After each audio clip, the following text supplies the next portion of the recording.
आर्यन नाम का एक लड़का था। सपने बहुत बड़े थे उसके। आईएएस बनना चाहता था।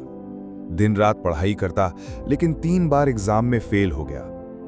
हर बार जब रिजल्ट आता तो उसकी आंखें भर जाती और वो बुदबुदाता, शायद भगवान ने मेरे लिए कुछ नहीं रखा। उसे लगता कि भगवान उसे देख ही नहीं रहे। एक रात वो बहुत टूट चुका था। छत पर बैठा सोच रहा था, अब और नहीं होगा, जिंदगी बेकार है। तभी नीचे से उसकी मां की आवाज आई, बेटा जरा दवाई ले आना, मेरी तबीयत ठीक नहीं लग रही। अनमने मन से वो मेडिकल स्टोर गया।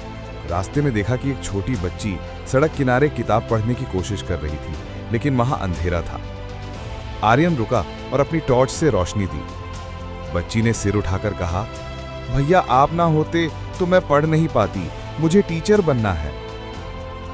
आर्यन उस मासूमियत में खो गया।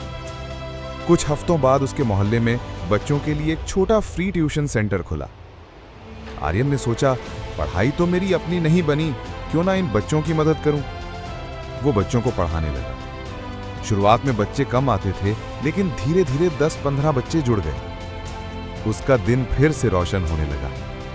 बच्चों की मुस्कान देख उसे लगता कि वो किसी काम आ रहा है।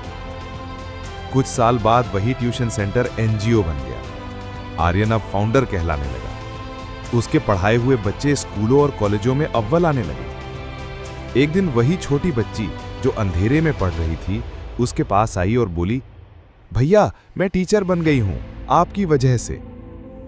आर्यन की आंखें भर आईं। उसे याद आया कि अगर वो आईएएस में बार बार फेल ना होता तो शायद ये रास्ता कभी खुलता ही नहीं। एक शाम वो मंदिर गया और भगवान के सामने खड़ा होकर बोला, भगवान अब समझ आया, आपने मेरा सपना तोड़ा नहीं था, बस मोड़ दिया था। मेरा रास्ता अलग था।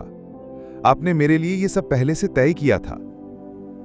और उसी पल उसे महसूस हुआ कि सच में God has a plan for you. कभी कभी जो सपना टूटता है वो अंत नहीं होता, वो बस भगवान की तरफ से एक इशारा होता है कि ये तुम्हारा रास्ता नहीं है, तुम्हारे लिए कुछ और बेहतर है। बस भरोसा रखो।